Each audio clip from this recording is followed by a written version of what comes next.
उसमें केमिस्ट्री की लैब में एक्सपेरिमेंट करते हैं, जैसे H2SO4, Al2SO4, और जो कि इस टाइप के जो सोल्यूशनिंग मिक्सिंग के बाद जो भी कंटेंट मिलता है हमें, तो उसको जैसे सोडियम पीस को एयर में लाते हैं तो वो रिएक्टिव हो जाता है। तो ये सारी चीज़ें जैसे एक डिमॉन्स्ट्रेशन मेथड के थ्रू बच्चों को सिखाई जाती हैं। And I will call it as fifth method, and this is project method, and this is given by जो फादर ऑफ प्रोजेक्ट मेथड है वो जॉन ड्यूज थे, और जो जो टर्म इन्होंने जो प्रॉपर प्रोजेक्ट मेथड जो दिया है वो दिया है Kilpatrick, sorry, this is given by Kilpatrick. And project method जो है वो स्मॉल ग्रुप में भी काम कर सकता है और लार्ज ग्रुप में भी काम कर सकता है। कि सपोज इन अ क्लास कोई भी आपको एक पर्टिकुलर प्रोजेक्ट दिया है बनाने के लिए, या जैसे बायोलॉजी का प्रोजेक्ट है कि आपको जितने भी टेरिडोफाइट्स हैं वो प्लांट्स के जो है आपको लीव्स इकट्ठी करके एक हर्बेरियम फाइल बनानी है ग्रुप में।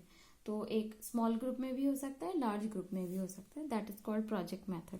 There are some other examples, but I'm just giving you simple examples which you have done in your previous classes, because you are going to become a teacher, and that's what I am going to explain in a very simple manner.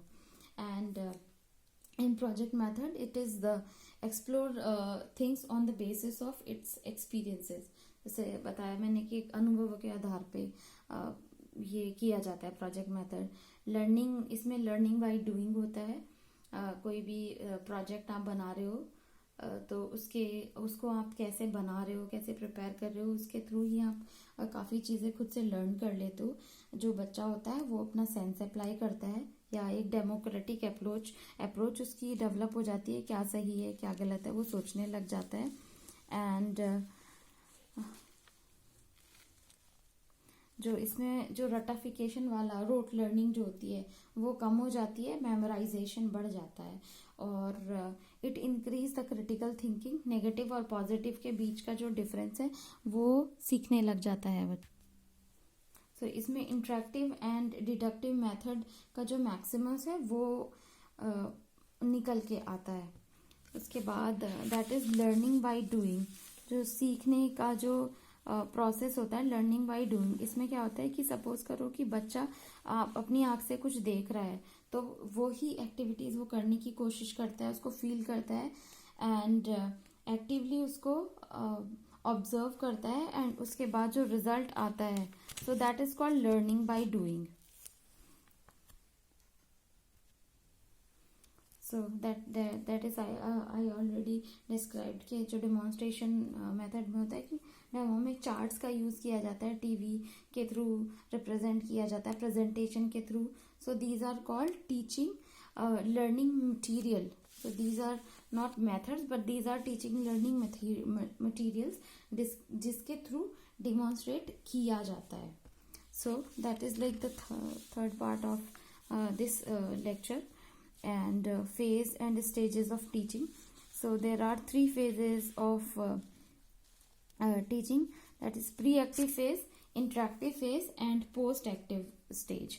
So pre-active में क्या होता है कि जब आप class में जाते हो उससे पहले आप प्रॉपर एक प्लान बना के जाते हो कि ये सारी जो टॉपिक्स हैं वो आप कवर करोगे, तो आपको जो उसके प्रॉपर चार्ट्स वगैरह हैं आप अपने माइंड में क्रिएट करके जाओगे. इंटरेक्टिव जो होता है वो ड्यूरिंग द क्लासरूम होता है कि आप पढ़ा रहे हो, और ड्यूरिंग टीचिंग होता है कि आप उसको इम्प्लीमेंट कर रहे हो, तो ये आप स्टूडेंट्स को पढ़ाएंगे. एंड जो पोस्ट एक्टिव स्टेज होती है वो जो होती है आफ्टर टीचिंग, जितना भी जो असेसमेंट आप करते हो उसमें आती है. So this is the explanation of pre active stage. जैसे गुड प्लानिंग बहुत इजी होती है इफेक्टिव एंड सक्सेसफुल बनाने के लिए. जो आपका जो प्लानिंग है क्लासरूम को या अपने जो कंटेंट को इफेक्टिव बनाने के लिए जो आप एक प्लान करते हो वो प्री एक्टिव स्टेज में आती है. जब आप क्लासरूम में जाने या पढ़ाना स्टार्ट करने के लिए अपना प्लान क्रिएट करते हो.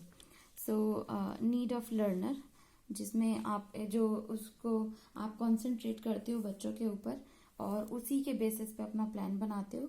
Objective can fulfil students need, कि बच्चे आपकी जो बातें हैं, आप जो भी सब्जेक्ट पढ़ाओगे या कोई टॉपिक पढ़ाओगे उसको इजीली समझ सके। सेक्शन ऑफ कंटेंट, जो भी आप कंटेंट प्रिपेयर कर रहे हो या जो विषय वस्तु आप बना रहे हो वो बच्चों को ध्यान में रख के ही बनाओ कि वो बहुत इफेक्टिव हो। आप कोई भी लेक्चर दे रहे हो तो वो उन्हें अच्छे से समझ में आए। And fifth one is motivation to carry out the goals. जो भी आप लक्ष्य को प्राप्त करने के लिए या फिर जो भी आप कंटेंट बना रहे हो वो आपका ऑब्जेक्टिव फुलफिल कर सके। उसके बाद है learner teaching add and time का भी आपको ध्यान रखना है। टीचिंग एड्स लेके जाएं, अगर आप जैसे किसी कोई पिक्चर दिखा रहे हो, एनिमल पिक्चर्स दिखा रहे हो या फिर फ्रूट के लिए, तो आप अपने साथ टीचिंग एड्स लेके जाएं जिससे कि जो स्टूडेंट्स हैं वो इजीली आपके जो भी कंटेंट है वो इजीली समझ पाएं। Phase 2 is during implementation. Suppose there is a teacher and student, तो उसमें फर्स्ट ऑफ ऑल सबसे पहले जो होता है टीचर जो पढ़ा रहा होता है, तो उसमें सिर्फ टीचर का जो इनिशियल रोल होता है उसमें टीचर अपनी चीज़ें बता रहे होते हैं। सो स्टूडेंट को सबसे पहले परसेप्शन उनको डेवलप करना चाहिए, दे शुड अंडरस्टैंड। ठीक है, डायग्नोसिस में क्या होगा कि अगर स्टूडेंट बहुत सारी चीज़ें उसको स्टार्टिंग में नहीं समझ आई, but student will try to develop that approach जिसमें वो चीज़ें समझने की कोशिश करेगा। एंड देन लास्ट वन जो होगा रिएक्टिव प्रोसेस होगा कि टीचर जो है स्टूडेंट से पूछेंगे कि उन्हें समझ में आया या नहीं आया, accordingly he will proceed for next segment. And this is the second thing, diagnosis, जिसमें क्या होता है कि गैप फुलफिलमेंट हो जाता है कि जो भी गैप है उसको फुलफिल करने की जो पॉसिबिलिटी हो, एक्टिव हो, आई मीन अगर कोई भी प्रॉब्लम है तो उसको इजीली रिजॉल्व करने की कोशिश करता है टीचर। उसमें अकॉर्डिंगली जो लर्निंग एबिलिटी होती है स्टूडेंट्स की वो एसेस करते हैं कि अगर स्टूडेंट को समझ आया या नहीं आया, क्वेश्चन आंसर पूछते हैं उसी के अकॉर्डिंग। एंड देन जो लास्ट वन होता है वो रिएक्टिव प्रोसेस होता है, ऑब्जर्वेशन, कि जो भी टॉपिक डिस्क्राइब किया है चाहे वर्बल फॉर्म में या नॉन वर्बल फॉर्म में, वो आपको समझ आया या नहीं आया। So this is a reactive process. Third one is post active stage. इस स्टेज में वही होता है कि लास्ट में जो समेटिव असेसमेंट होता है कि स्टूडेंट्स को जो पूरा टॉपिक था जो पढ़ाया है वो समझ आया या नहीं आया। And this is like the major concern, evaluation होता है इसमें। And that is it for this teaching method. I hope you all understand. I have covered this only in 30 minutes and hope you will prepare your own notes and then you can revise it again and again. That is a very important quote, or these are few words which I want to explain here. So teaching is a profession where the future of the students in your hands. It is not that just you want to earn the money, but you need to build the career of the students, and that is why there is no teaching without learning. Because अगर आपको learning नहीं है तो आप teaching नहीं कर सकते, या फिर अगर आपको खुद ही उतना नहीं आता तो फिर आप टीचिंग नहीं कर सकते। एंड लर्निंग विदाउट टीचिंग, सो और जो भी आप जो टीचिंग किए बिना आप लर्न भी नहीं कर सकते हो। That's what I have taken this initiative to revise my syllabus again and again.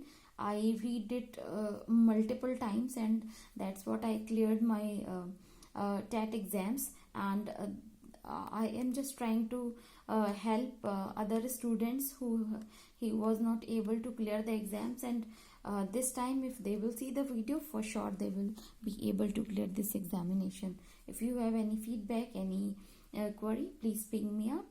If I will be able to help you out, for sure I'll do that. Thank you so much.